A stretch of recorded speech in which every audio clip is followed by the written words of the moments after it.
Welcome to program views makers. मैं हूं आपके साथ शाइस्ता यूसुफ। नाजरीन, अफगानिस्तान से अमरीकी और नेटो अफवाज की वापसी आखिरी मरहले में दाखिल हो गई है। तालिबान की जानिब से 200 से ज्यादा अजला पर कंट्रोल हासिल करने का दावा किया गया है। इस सूरत हाल के पेश नज़र मुहाजिरीन की बड़ी तादाद में पाकिस्तान आमद भी नागुज़ीर है। वज़ीर दाखिला शेख रशीद ये कहते हैं कि हमने पनाह गुज़ीनों के लिए अपनी सरहद को ना खोलने का फैसला किया है, लेकिन अगर सूरत हाल बिगड़ जाती है तो सरहद के साथ बस्तियां कायम करेंगे जिनकी सख्त निगरानी की जाएगी। हमारा सवाल ये होगा कि अफगान मुहाजिरीन की मुतवक्किया आमद पाकिस्तान का ईरानी मॉडल अपना ये इम्कान है, क्या ये हिकमत अमली कामयाब हो सकेगी? मेहमानों का तारुफ मैं आपसे करवा देती हूँ। हमारे साथ मौजूद हैं नासिर बेग चुगताई साहब, इसके साथ साथ lieutenant general retired Amjad Shoaib साहब भी हमारे साथ मौजूद हैं, जुनैरा अजहर साहिबा भी हमारे साथ मौजूद हैं, मुजम्मिल सोहरवर्दी और डॉक्टर नाजिर महमूद साहब भी हमें ज्वाइन कर चुके हैं। आप तमाम मेहमानों का वक्त का बेहद शुक्रिया। NBC कहिएगा, आपके ख्याल में क्या ये हिकमत अमली कामयाब हो पाएगी? देखिए, मैं एब्रप्टली तो नो नहीं कहूँगा, लेकिन मुझे शक है इसके ऊपर, क्योंकि जो माजी का हवाला है, माजी के जो हमारे पास सूरत हाल बनी थी, वो भी यही बनी थी ना कि जब महाजिर वहाँ से आएंगे अफ़गानिस्तान से तो हम उनका खैर मकदम करेंगे, उनको सरहदी इलाक़ों में आबाद करेंगे, बसाएँगे, सहूलतें फ़राहम करेंगे, उनको तमाम सहूलतें, और वो हमने की। उनको नासिर बाग वगैरह जो आप नाम याद होंगे वो देख लें आप, वहाँ आबाद किया। लेकिन फिर क्या हुआ, आहिस्ता आहिस्ता वो लाहौर से पिंडी, वहाँ से कराची, और कराची से मुख्तलिफ़ शहरों, सिंध, अंदरून पंजाब, कहाँ नहीं पहुँच गए वो। और उन्होंने वहाँ माशी जो सरचश्मे थे उन पर काबू पाया, उन्होंने ट्रांसपोर्ट पर काबू पाया, उन्होंने कपड़ा मार्केटों पर मतलब अपना कारोबार शुरू किया अखुवत के जज्बे के तहत। और अब सूरत हाल ये है कि वो हमारी आबादी का एक बड़ा हिस्सा है, और एक हमारी आबादी का एक बड़ा हिस्सा कानूनी हिस्सा भी है। वो तकरीबन शनाख्ती कार्ड भी उनके पास है, पासपोर्ट भी उनके पास है। तो एक बार जब महाजिरीन की आमद शुरू होती है, हमने यूरोप में भी देखा, हमने यूनान में देखा, हमने और इलाक़ों में देखा, तो वो फिर वहाँ तक महदूद नहीं रहते जहाँ आप उनको रखना चाहते हो। वो आगे बढ़ते हैं, वो शहरों में जाना चाहते हैं। इंसान हैं, इंसानी बस्तियों से आए हैं, इंसानी मुआशरे से आए हैं, तो वो इंसानों में रहना चाहेंगे, वो सहराओं में, पहाड़ों में रहना नहीं चाहेंगे। तो मेरा ख़्याल ये है कि बहुत मुश्किल होगा, और क्योंकि ये आर्जी बात नहीं होगी। जो आ चुके हैं वो वापस नहीं गए, वापसी के बड़े प्रोग्राम बने, बड़ी फंडिंग आई, लेकिन वापसी नहीं हो पाई उनकी। और अभी तो मेरी इत्तला ये है कि वो वैक्सीन वगैरह का मसला है, उसकी मुखालफत कर रहे हैं कि हमें कोई बीमारी नहीं है, हम वैक्सीन भी नहीं लगवाएंगे, हमें इसके बदले पैसे दे दो। तो सूरत हाल ये, तो मुझे लगता नहीं है कि ये महदूद होंगे, ये पाकिस्तान में आ जाएंगे, अंदर आ जाएंगे। ठीक हो गया। जनरल साहब, आपके ख्याल में पाकिस्तान की स्ट्रेटजी क्या होनी चाहिए ऐसी सूरत में जब अफगान मुहाजिरीन पाकिस्तान का रुख करें? बिस्मिल्लाहिर्रहमानिर्रहीम। देखिए, ये अगर ईरान में ये स्ट्रेटजी कामयाब है तो यहाँ क्यों नहीं हो सकती। असल चीज ये है कि इनकी तादाद तवक्को है कि कम होगी, पहले तादाद उनकी बहुत ज्यादा थी। दूसरा जो इससे रिलेटेड फैक्टर है वो ये है कि ये कितने अरसे के लिए रहते हैं। अगर तो साल 1.5 साल, तो फिर तो उसका इंतजाम किया जा सकता है। अगर उससे बहुत ज़्यादा उससे अरसा बढ़ जाता है तो फिर वो लाजमी बात है कि वो पाकिस्तान के मुख्तलिफ शहरों में चले जाएंगे, क्योंकि 1-1.5 साल के लिए तो आप कुछ न कुछ इंतजाम कर सकते हैं कि कैंपों में रख के तो उनको खिलाएं पिलाएं, लेकिन अगर लंबा वक्त हो तो फिर आप उतना खर्चा उठा नहीं सकते। नतीजतन आपको उनको इजाज़त देनी पड़ती है कि वो अपने रोजगार के लिए बाहर निकलें, तो फिर उनको संभालना मुश्किल हो जाता है। सिर्फ इसमें ज़रूरत इस बात की है कि अगर कोई उनके रोजगार का इंतजाम वहीं आसपास करने की प्लान बना ली जाए तो फिर उनको ज़्यादा लंबे वक्त के लिए भी कन्फाइन किया जा सकता है। दूसरा ये है कि हो सकता है हमारी जो सोच है उससे बहुत कम लोग आए। वजह उसकी ये है कि जो तालिबान अभी इंडिकेशंस दे रहे हैं वो ये है कि उन्होंने इरादा किया है कि हम इसको मुल्क को खाना जंगी से बचाएंगे, जिसके लिए वो पीस प्रोसेस को दोबारा शुरू करना चाहते हैं। और ये मेरी हमेशा सोच रही है कि तालिबान की स्ट्रेटजी यही रही है कि वो निगोशिएशंस करें, लेकिन पोजीशन ऑफ स्ट्रेंथ से, ताकि उनकी ज़्यादा से ज़्यादा बातें मानी जाएं। और तजर्बे ने उनको ये भी सिखाया है कि वो आइसोलेटेड रह नहीं सकते, पूरी दुनिया के साथ उन्होंने अगर रवाबत रखने हैं तो फिर यहाँ पे मुल्क के अंदर कोई प्रॉपर गवर्नमेंट होनी चाहिए जिसके रेट हो पूरे अफगानिस्तान पे। तो इस लिहाज से मेरा अपना अंदाजा है कि वो बिलाखिर लोगों को राजी करके कोई ना कोई एग्रीमेंट कर लेंगे जिससे बहुत हद तक अफगानिस्तान में स्टेबिलिटी होगी और शायद वहां से इतनी नकल मकानी ना हो। सारे इलाके पे तो नहीं होगी, जो नॉर्थ का इलाका है वहां प्रॉब्लम रहेगी, क्योंकि वहां अमेरिका और भारत वेपन्स दे रहे हैं उनको, नॉर्दर्न अलायंस वाले लोगों को। लेकिन ज्यादातर मैं समझता हूँ कि मुल्क की रेट आ जाएगी, और अगर पख्तून इलाका खासतौर पे वहां पे अमन रहता है तो फिर पाकिस्तान में लोग बड़े कम आएंगे। तो मेरा ख्याल है मैनेज हो सकेगा, अगर ये सूरत हाल जैसे बन रही है हम मैनेज कर सकें। ठीक। अच्छा डॉक्टर नाजिर महमूद, तवक्को ये की जा रही है कि करीबन 5 से 7 लाख अफगान मुहाजिरीन जो हैं वो पाकिस्तान का रुख कर सकते हैं। ऐसी सूरत हाल में पाकिस्तान को क्या करना चाहिए? पाकिस्तान को मॉडल तो वही ईरान का मॉडल जो आपने कहा, मेरा ख्याल है वही बेहतर मॉडल है। अच्छा, वो पहले तो उस मॉडल को समझने की ज़रूरत है ना कि ईरान का मॉडल था क्या। देखें, जब ये 1980 में मॉडल आया, पहली बात तो ये कि जब हम मुख्तलिफ मॉडल्स की बात करते हैं, कभी हम कहते हैं ईरान का मॉडल, कभी हम कहते हैं मलेशिया का मॉडल, कभी हम कहते हैं तुर्की का मॉडल, कभी कहते हैं चीन का मॉडल। तो ये मॉडलों की हमें ज़रूरत क्यों पड़ रही है? इसका मतलब ये है कि हम खुद ऐसे कुछ गलत फैसले करते रहे हैं जिसकी वजह से हम अपना कोई मॉडल बना नहीं पाए। और जब हमारा अपना कोई सॉलिड मॉडल नहीं होता तो फिर हम दूसरे मॉडल्स को रेप्लिकेट या उसकी नकल करने की कोशिश करते हैं और उसमें भी नाकाम होते हैं। तो वो जहाँ ईरान के जो मॉडल की बात हो रही है, देखिए उस वक्त 1980 में ईरान का मॉडल क्या था? ईरान का मॉडल, और अब तक चलता रहा, 2 चीज़ों पर था। उन्होंने जो फैसला किया वो ये किया कि नंबर 1, जितने महाजरीन आ रहे हैं उनको महदूद इलाकों में बंद रखा जाए, उनको इतनी आज़ादी ना हो जिस तरह से पाकिस्तान में वो पूरे पाकिस्तान में लाखों की तादाद में फैल गए, जो जिस तरफ चुगताई साहब ने इशारा किया, उसको उन्होंने रोका। ये पहला मॉडल था। दूसरा मॉडल ये था कि किसी भी तरह ईरान की सरजमीन को अमेरिका के लिए इस्तेमाल नहीं करने देना है। अच्छा, पाकिस्तान में क्या मॉडल जनरल ज़िया-उल-हक साहब लेकर आए? उन्होंने कहा कि जनाब उनको खुद अपना इख्तिदार को तूल देना था, तो उन्होंने कहा कि जी हम अमेरिका के लिए भी हमारी ज़मीन हाजिर है और जितने सारे महाजिरीन आ जाएं, जितने ज़्यादा आएंगे उतना फ़ायदा होगा। बकौल प्राइम मिनिस्टर इमरान खान के, उन्होंने भी रिसेंटली एक बड़ी अच्छी तकरीर की है जिससे मैं बड़ी हद तक मुत्तफ़िक़ हूँ, जिसमें उन्होंने बिल्कुल खुलकर इमरान खान साहब ने कहा कि हमने डॉलर लेकर जो है वो अपने वतन को इस्तेमाल होने दिया। मुशर्रफ साहब का उन्होंने नाम लिया, उन्होंने कहा कि जी ये पैसे ले लेकर हमारे बंदे बाहर भेजते रहे। ये पार्लियामेंट में हमारे प्राइम मिनिस्टर ने बातें की हैं जिससे मैं पूरी तरह से मुत्तफ़िक़ हूँ। तो ये हमारा मॉडल है। हमारा मॉडल क्या था कि जी अफगान महाजिरीन आते हैं, आने दो, फैलने दो। नंबर 2, अमेरिका के लिए इस्तेमाल होते हैं तो होने दो, हमें पैसे मिलते रहे। उसका हमें नुकसान हुआ और 40 साल से ये हम मॉडल फॉलो कर रहे हैं जिसका हमें अवामी तौर पर, समाजी तौर पर हर तरह से नुकसान हुआ है।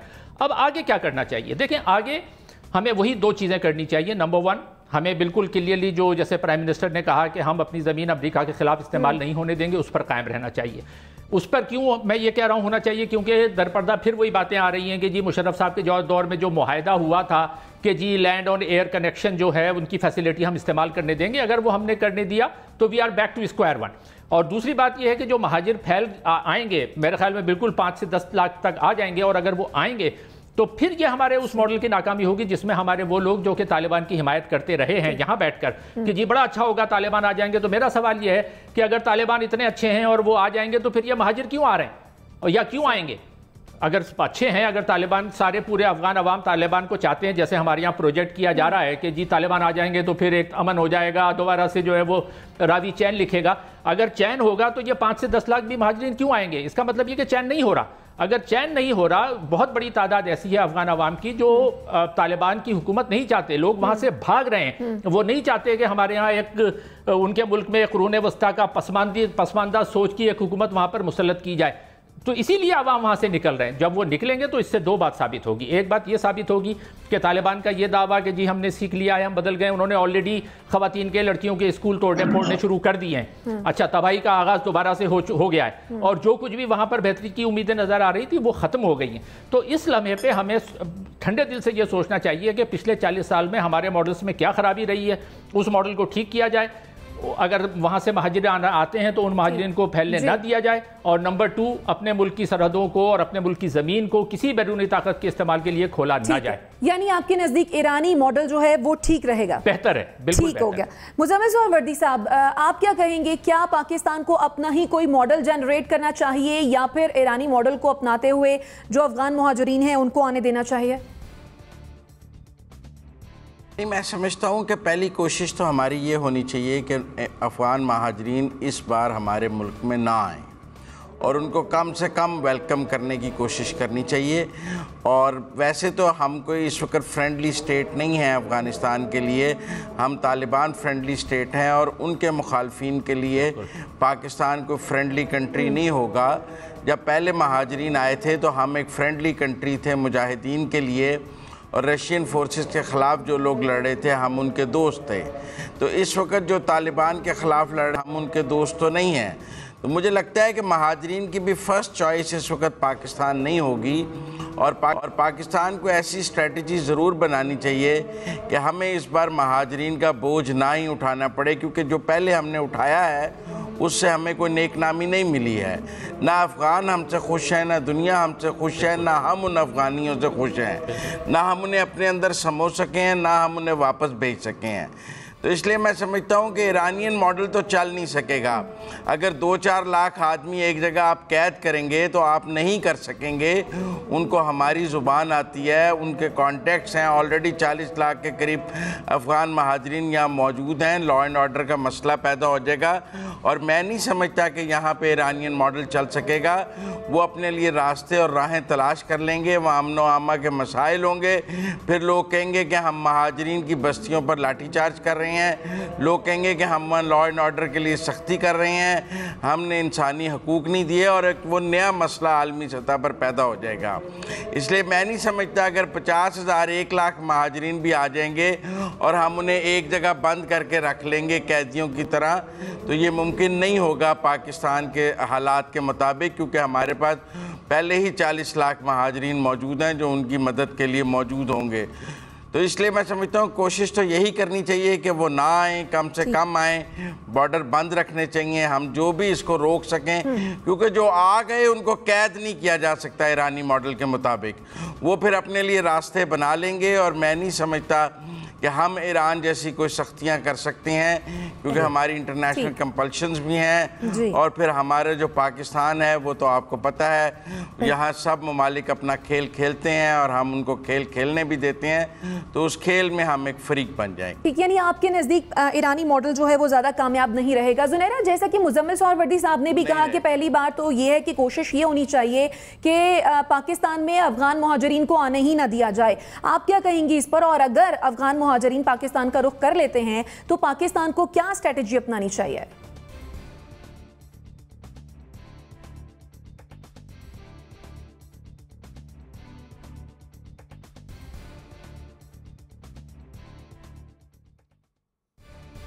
ठीक है, जुनैरा से भी जुनैरा से रब्ता करते हैं। जनरल साहब, आप कोई कमेंट करना चाहेंगे?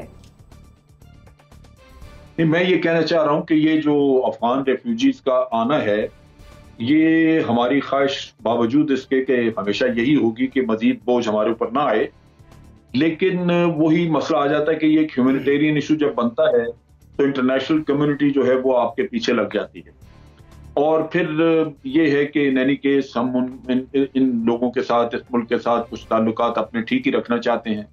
फिर यह कि ये सारे किसी एक जगह से क्रॉस नहीं करते कि अगर 2-4 लाख आए हैं तो 2-4 लाख सारे एक जगह पे जमा हो जाएंगे।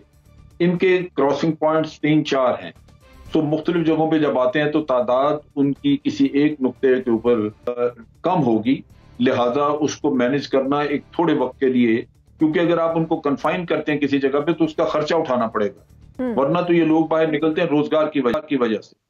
तो अगर रोजगार वहां पे है और नहीं है तो हुकूमत पाकिस्तान दे रही है, कब तक खर्चा उठाएंगे? सो 1.5 साल अगर आप कुछ मैनेज कर लें, लेकिन उसके बाद फिर उनको बिलाखिर वहां से निकलने की इजाजत दी जाएगी अगर वो वापस नहीं जाते। तो ये एक इशू है, लेकिन मेरा अपना अंदाजा है कि शायद रेफ्यूजीज ना है। ठीक जी, मुजम्मिल साहब, अगर एक जगह पर 10,000 भी होंगे तो उन्हें कन्फाइन नहीं किया जा सकेगा। हाँ। नहीं, पहली बात यह कि अगर किसी एक पॉइंट पे 10,000 भी इकट्ठे हो गए तो उन्हें आप बांध नहीं सकेंगे। 10,000 लोग बहुत लोग होते हैं और वो किसी भी लॉ इन्फोर्सिंग एजेंसी को डिक्टेट करने की पोजीशन में होते हैं। और फिर अफगान 10,000 जिनको सिविल वॉर का भी तजर्बा है, जिनको हर किस्म के हालात का तजर्बा है, उनको इस तरह कन्फाइन करना इतना आसान नहीं होगा। रिश्तेदार हैं हमारे पाकिस्तान की फौज के लिए, लॉ इन्फोर्सिंग के लिए। आपकी जानिब भी आऊंगी, लेकिन पहले मैं जुनैरा का कमेंट ले लूं। जुनैरा, आप मुश्किल है, लेकिन उनके पास वेपन्स नहीं होंगे, उनको डीवेपनाइज रखा जाएगा, वो खवातीन भी उनके साथ होंगी, ये थोड़ा सा इशू डिफरेंट। ठीक है, मैं जुनैरा का कमेंट ले लेती हूँ पहले, फिर आपकी जानिब भी आऊंगी। जुनैरा, आप कहिएगा, पाकिस्तान अगर ईरानी मॉडल को अपनाता है, आपके ख्याल में क्या पाकिस्तान में ईरानी मॉडल सक्सेसफुल होगा?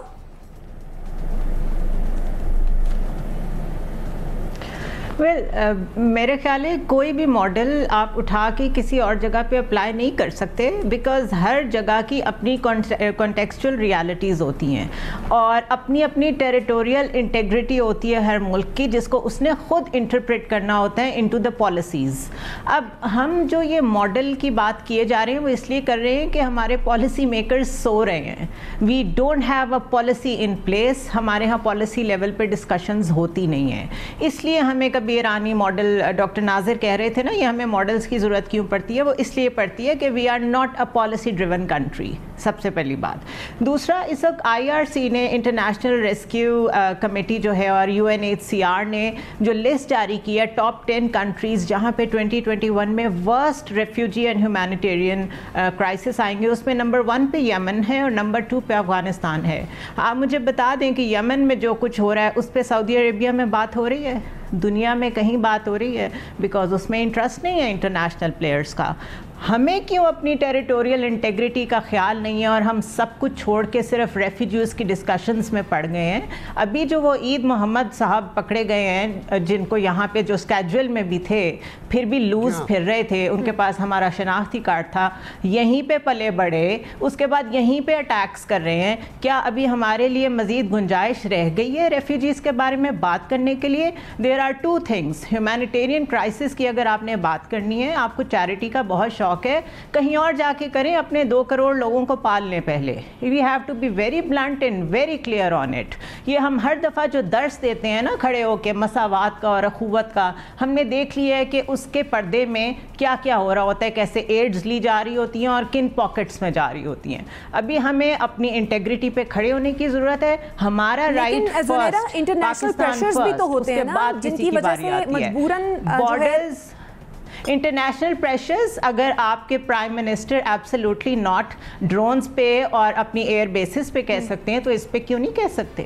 अपने लोगों का आपको ख्याल नहीं है, आपको लोगों का ख्याल आ रहा है, तो आप क्या समझते हैं 5 साल बाद एक गवर्नमेंट चली जाएगी, भुगतेगा कौन? हमारी मार्केट्स में जाके इनफॉर्मल इकोनॉमी उन्होंने कैप्चर कर ली है। एडिंग एंड एबेटिंग के नाम पे आपके लिए उनको पकड़ना मुश्किल हुआ है, आइडेंटिफाई करना मुश्किल हुआ है। इंटरनेशनल प्रेशर ये भी तो आता है कि जो वहाँ रह रहे हैं उनको पकड़ें, और आप कहते हैं आइडेंटिफाई करना बहुत मुश्किल है। तो मजीद आ जाएंगे तो आप कैसे आइडेंटिफाई करेंगे? और दूसरा, पाकिस्तान ने इसी चक्कर में पड़े रहना है कि आगे भी बढ़ना है। That is the bigger question. ठीक हो गया, ठीक हो गया, ठीक है। आपका ये शाइस्ता, जी शाइस्ता, अगर एक मिनट जी, ये जो ज़नारा बात कर रही है इसमें भी कुछ वजन है। जो टर्की ने किया है, उनके पास सीरियन बहुत सारे आ गए थे, सीरियन रेफ्यूजीज बहुत।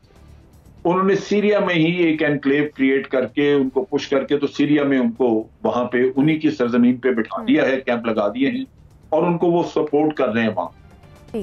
तो यहाँ पे अगर एक गवर्नमेंट वहां पे अफगानिस्तान में कहे कि रेट नहीं, तो मेरा ख्याल अफगानिस्तान के कुछ थोड़ा सा बॉर्डर एरिया जो है दे के उसमें जो वेलफेयर मेजर्स हैं वो पाकिस्तान से जनरेट कर दिए जाए, लेकिन उनकी लोकेशन वहां कर दी जाए, ताकि अगर उन्होंने फैलना तो वापस अपने इलाके में फैले।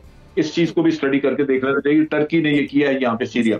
ठीक है, नाज़िर साहब कोई कमेंट कर दीजिएगा, इसके बाद मुझे ब्रेक पे जाना है। हाँ, बस मैं वही जुनैरा की बात को सेकंड करूंगा। इन्होंने बड़ी अच्छी बातें की कि पॉलिसी, क्या हमारे पॉलिसी मेकर्स हो रहे हैं, तो इसमें हमें ये ख्याल रखना चाहिए कि पॉलिसी बना कौन रहा है। देखिए, अगर मैं माहिर तालीम हूँ तो मैं हेल्थ की पॉलिसी नहीं बना सकता, अगर मैं डॉक्टर हूँ तो मैं स्पोर्ट्स की पॉलिसी नहीं बना सकता।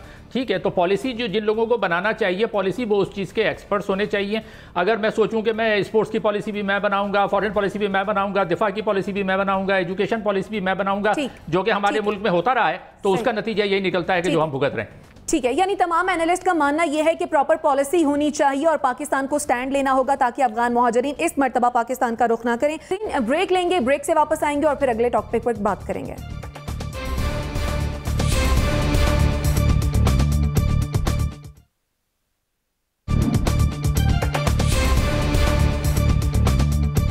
Welcome back after the break. नाजरीन, मुस्लिम लीग नून की नायब सदर मरियम नवाज ने पार्टी में इख्तलाफात की तरदीद कर दी है। इस्लामाबाद में मीडिया से गुफ्तगू की और कहती हैं कि मुबैना डील के मामले पर भी बात की है। उन्होंने किसी भी किस्म की डील की तरदीद की है और कहती हैं कि क्यों डील होगी, किससे होगी, क्या हम पागल हैं कि इतनी जिद्दोजहद करने के बाद डील कर लें।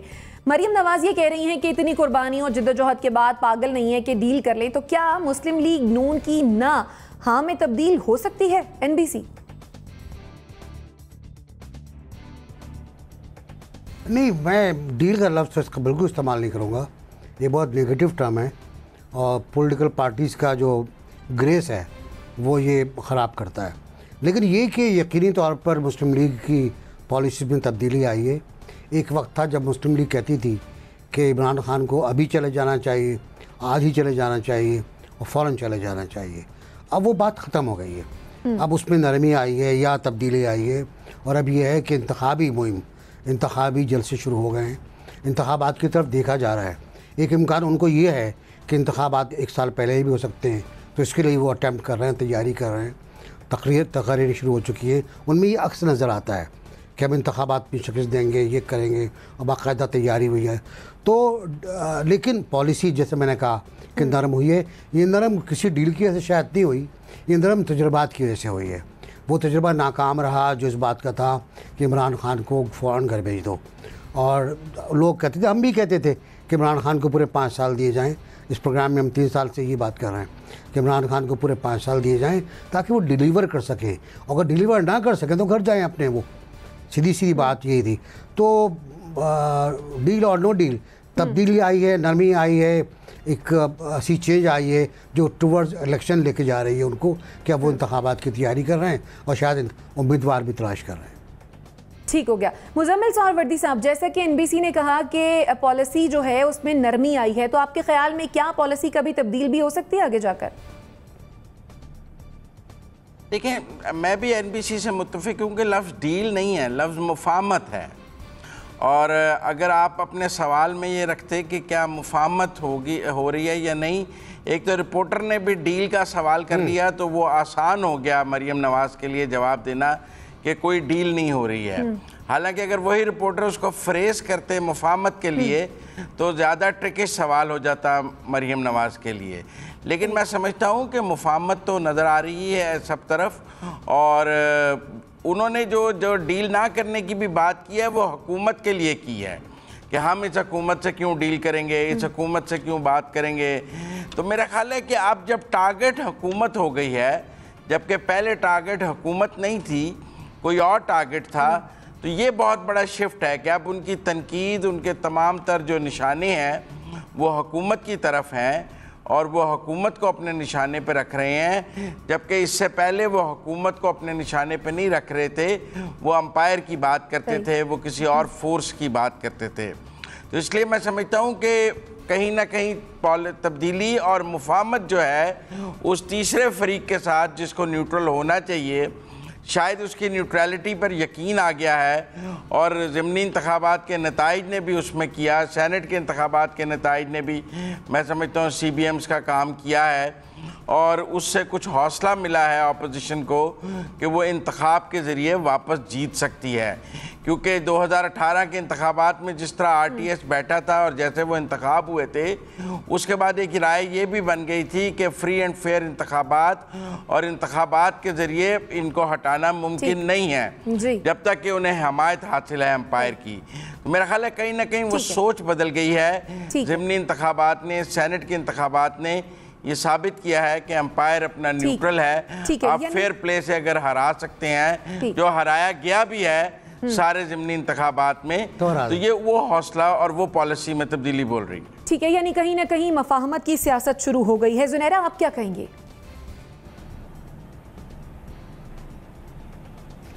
नहीं, मेरा ओपिनियन डिफरेंट है। मेरे ख्याल है मरियम नवाज़ की सोच चेंज नहीं हुई है। हाँ, वो मसलहत के तहत स्ट्रैटेजी डिफरेंट अगर अडॉप्ट कर रही हैं तो that is something more suitable I would say. Nawaz Sharif और मरियम नवाज़ कभी भी अपनी सोच तब्दील नहीं करेंगे, ये आप याद रखिए। आज 10 साल बाद, 5 साल बाद वो जब भी गवर्नमेंट में आएंगे, उनका वही नारा होगा, उनकी वही नेम कॉलिंग होगी, उनका वही एटीट्यूड होगा टुवर्ड्स एस्टैब्लिशमेंट। बिकॉज उनकी एवोल्यूशन जो है ना वो ऐसी हुई है कि एंड्स में जाके उनको लगा है कि अगर हमारा सब कुछ एट स्टेक हो गया है तो इनकी वजह से एट स्टेक हुआ है। वो इमरान खान को और उनकी गवर्नमेंट को कुछ नहीं समझते। तो इसलिए मेरा नहीं ख्याल कि सोच में कोई तब्दीली आई है, it is just a matter of time. मसलहत के तहत वो खामोश हुई हैं। दूसरा, कुछ फेस सेविंग के लिए भी उनको खामोश होना पड़ा है, क्योंकि एक वक्त में शहबाज शरीफ कुछ बोल रहे हैं और मरियम कुछ बोल रही हूँ, तो that gives a bad signal to the message and the party workers कि ये क्या हो रहा है, असल में हमारा हेड कौन है। तो बेसिकली अभी अपनी फेस सेविंग के लिए, आने वाले इलेक्शंस की स्ट्रैटेजी के लिए, अपने वालिद की प्रॉब्लम्स को कम करने के लिए, खुद अपने मसाइल और उनके हस्बैंड पे जो केसेस वगैरह हैं, जो लीगल ऑब्लिगेशंस हैं और जो बारिंग्स हैं, उन सबको देखते हुए उन्होंने खामोशी इख्तियार की है। तो इसको हमें ऐसे नहीं समझना चाहिए कि कोई मुफाहमत हो गई है। हाँ, कोई और साहब ज़रूर हैं उनकी पार्टी में जिनकी काफ़ी अच्छी बातचीत चल रही है बैक चैनल्स पे, और वो काफ़ी हद तक उस एक पेज पे हैं जो बड़ा मशहूर है पाकिस्तान में। उसको हम कह सकते हैं सोच की तब्दीली, लेकिन उसको भी अभी ट्रांसपायर होने में काफ़ी टाइम लगेगा। ठीक हो गया। जनरल साहब, आप क्या कहेंगे, लगता है झगड़े निमटते दिखाई दे रहे हैं? देखिए, ये जुनैरा ने जो बात की ये इस लिहाज से बिल्कुल दुरुस्त है कि मियां नवाज शरीफ साहब की अगर हम देखें उनकी सियासत, तो वो सींग फंसाए बगैर रह नहीं सकते ये उनकी सरिश्त में। लिहाजा वो तो सियासत वही करेंगे और वही चीज आगे नस्ल दर नस्ल शिफ्ट हुई है, वो है मरियम। अब मसला ये है कि क्या वो अपनी पार्टी में फसाद खड़ा कर लें। पार्टी के जिस वक्त जो सदर हैं वो तो शहबाज शरीफ है। दो तरह की सियासत एक ही पार्टी में चलेगी तो पार्टी खुद तबाह हो जाएगी, उसका अपना मामला खत्म हो जाएगा वहां पे। तो ये एक पहला इशू है जो कि फौरी तौर पे इस तब्दीली की वजह बनी। दूसरी बात यह है कि वो नारेबाजियां बड़ी की और कहा स्टेज पे चढ़ चढ़ के कि ये करेंगे वो करेंगे, लेकिन आपने देखा कि वो पॉलिसी नाकाम हुई। और फिर खुद इन्होंने अपने मुंह से कहा कि हम इनको इमरान खान को नहीं निकालेंगे, क्योंकि अगर इनको निकाला तो फिर ये कहेंगे कि जनाब अगर हमें पूरा वक्त मिल जाता तो हमने तो बहुत कुछ कर देना था। और ये बात दुरुस्त भी है कि अगर आप उनको साल 2 साल भी कम करेंगे तो वो कहेंगे जी हमने तो आखिरी 2 सालों में पता नहीं क्या कर देना था, आसमान नीचे उतार देना था। तो वो बहाना भी खत्म करना था, तो इन्होंने खुद उसकी स्टेटमेंट दी जिससे लगता है कि सोच में भी तब्दीली आई। और तीसरा ये है कि अगर आपको कुछ ऐसी फीलिंग आ जाए कि अगला इलेक्शन शायद हम फिर जीत सकें, क्योंकि ज़मीनी इलेक्शंस में आपको पजीराई हुई है, कामयाबियां हुई हैं, तो उससे कुछ ना कुछ आपको आइंदा के लिए कोई बेहतरीन नजर आ रही है, तो आप कहते हैं जी मैं क्यों बिला वजह गंद मचाऊं ताकि मेरा तो खुद ब खुद मामला सीधा होता नजर आ रहा है। तो इस वजह से ये काफी सारे ऐसे इश्यूज हैं जिनकी वजह से एक तब्दीली नजर आती है आपको। इसमें मुफाहमत का एलिमेंट नहीं है, इसमें कहीं किसी डील का एलिमेंट नहीं है, ये वक्त की मजबूरियां हैं और कुछ हालात ने आपको एक रास्ता दिया है, आप उस पर चल निकले हैं, इसके अलावा कुछ नहीं। ठीक हो गया। डॉक्टर नाज़िम महमूद साहब, मरियम नवाज के बयान के बाद आप समझते हैं क्या कोई डील या फिर मुफाहमत हो सकती है या फिर वक्त की मजबूरियां? देखिए, डील को मुफाहमत कहना बिल्कुल, ये इसको इंग्लिश में कहते हैं यूफेमिज्म। यूफेमिज्म का मतलब ये होता है कि एक गलत बात को एक अच्छे यानी शुगर कोट करके अच्छा लफ्ज़ चढ़ाकर उसको बेहतर बनाकर पेश किया जाए।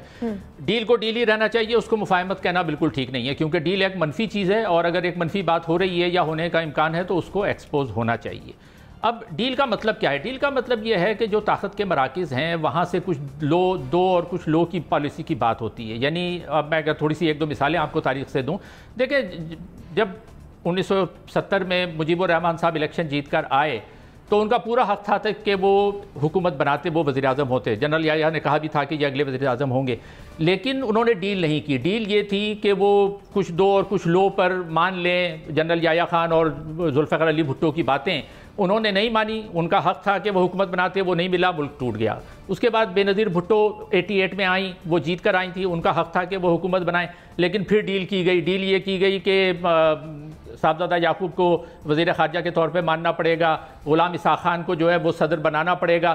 तो ये डील की बातें थी। और ये जो कह रही हैं मोहतरमा मरियम नवाज़ कि इतनी जद्दोजहद करने के बाद डील करना बेकार है, तो वो बेनज़ीर को करनी पड़ी 11 साल बाद। जब उनसे पूछा गया कि भाई आपने 11 साल जद्दोजहद के बाद डील क्यों की, तो उन्होंने कहा कि जी 11 साल के बाद हम इक़्तिदार में आना चाहते थे, वरना हम फिर अपोजिशन में ही रहते। तो बार बार हमने पाकिस्तान की तारीख़ में देखा है कि यानी शराइत ऊपर से मुसल्लत की जाती हैं, उसके बाद इक़्तिदार मुंतकिल किया जाता है। जुनेजो आ गए, जुनेजो की भी डील थी कि वो ये करेंगे, जब उन्होंने वो इशारों पे चलना छोड़ दिया तो उनको हटा दिया गया। तो अब जो सूरत हाल है वो भी यही है। जब डील की बात की जाती है तो डील का मतलब ये होता है कि आप जो है वो जो नवाज शरीफ के अल्फाज में जो उन्होंने 1993 में इस्तेमाल किए थे कि वो डिक्टेशन, मैं डिक्टेशन नहीं लूंगा, तो डील का मतलब ये होता है कि जी आप डिक्टेशन लें, जिसको जुनैरा ने अभी कहा ना कि जी वन पेज, तो वन पेज क्या है कि जो प्रोवर्बियल कि वन पेज पे, वन पेज का मतलब ये होता है कि जो एक सफा आपको लिख के दिया जा रहा है उसको मान लें। अच्छा, जब आप मान लेंगे तो ये कहा जाएगा कि जी सब एक वन पेज पर है। तो डील जो है वो एक बुनियादी तौर पे गलत चीज है। बेशक आपको अपोजिशन में रहना पड़े, आप नजरियात की सियासत करें, डील करके इख्तिदार में आने की कोई जरूरत नहीं। ठीक है, डील करके इख्तिदार में आने की कोई जरूरत नहीं है, और डील होगी या मुफाहमत होगी ये तो आने वाला वक्त ही बताएगा। ब्रेक पर जाएंगे, वापस आने के बाद आजाद कश्मीर के इंतखाबात पर बात करेंगे।